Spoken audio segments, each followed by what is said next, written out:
Hi hello friends, இன்றைக்கி நம்ம என்ன வீடியோ பார்க்க போகிறோன்னா சிக்கன் கறி எப்படி வைக்கிறோன்னு தான் பார்க்க போகிறோம். எங்கள் ஸ்டைலில் நாங்கள் வைக்கிறோம், வாங்க பார்ப்போம்.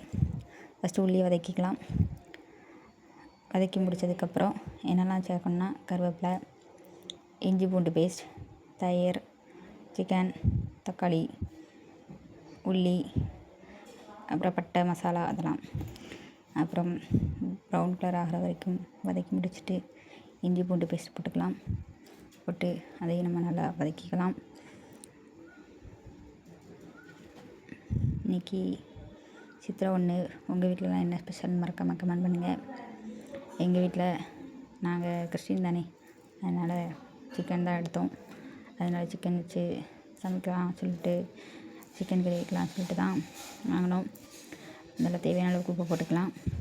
நல்லா ப்ரௌன் கலர் வந்துட்டு அந்த உப்பு போட்டோம்னா கூட கொஞ்சம் டக்குன்னு வெந்துடும்.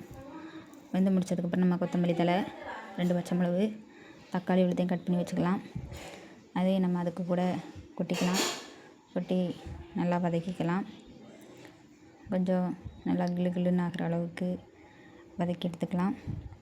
அதுக்கப்புறம் நம்ம தேவையான அளவுக்கு தயிரை சேர்த்துக்கலாம். தயிர் நிறைய போட்டாலும் ஒன்றும் இல்லை, குறைவா போட்டாலும் ஒன்றும் இல்லை, ஆப்ஷன் தான், நம்ம இஷ்டம் தான். போடலாம், போடலான்னு ஒன்றும் இல்லை. தயிர் ஊற்றி நல்லா கிளறி விட்டுக்கலாம்.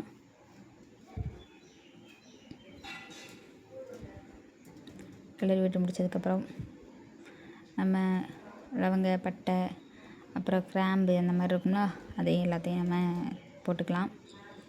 போட்டு முடித்ததுக்கப்புறம் நல்லா கிண்டி கொடுத்துக்கலாம். அது போட்டது எடுக்கலை, ஆஃப் ஆகிடுச்சு. அதனால் அதுக்கப்புறம் பார்த்திங்கன்னா நம்ம என்னெல்லாம் மசாலா போடணும்னா மஞ்சள் பொடி, அப்புறம் சில்லி பவுட்ரு, அப்புறம் சிக்கன் பொடி, இந்த 3 பொடி தாங்க நம்ம இதில் போட்டிருக்கோம். போட்டு நம்ம அதையும் நல்லா மிக்ஸ் பண்ணி வச்சு முடிச்சுட்டு நல்லா பச்சை வாசனை போகிறது வரைக்கும் கிண்டி வச்சதுக்கப்புறம் நம்ம நல்லா ஃப்ரெஷ்ஷாக கழுவி வச்சுருந்த சிக்கன் எடுத்து போட்டுக்கலாம். போட்டு அதையும் வதக்கி கொஞ்சம் கட்டியாக அரைப்பு இருக்கனால கொஞ்சம் வேணால் தண்ணி சேர்த்துக்கலாம். இல்லைன்னா அதிலே வச்சு நம்ம வதக்கி கொஞ்ச நேரம் மூடி வச்சுக்கலாம். மூடி வச்சு முடித்ததுக்கப்புறம் நம்ம பத்தலைன்னா நமக்கு கொஞ்சம் மிளகு பொடியோ உப்போ டேஸ்ட் பார்த்துட்டு பத்தலைன்னா திரும்பி ஆட் பண்ணிக்கோங்க.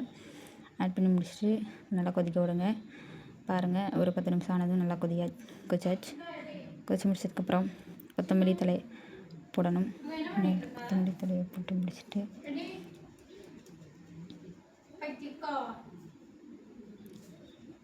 எலுமிச்சை ஊற்றிக்கலாம். அவ்வளோதான் கைஸ், சிக்கன் கறி ரெடி ஆகிட்டு. உங்களுக்கு இந்த வீடியோ பிடிச்சிருந்தா லைக் பண்ணுங்கள், ஷேர் பண்ணுங்கள், கமெண்ட் பண்ணுங்கள், சப்ஸ்கிரைப் பண்ணுங்கள். பை.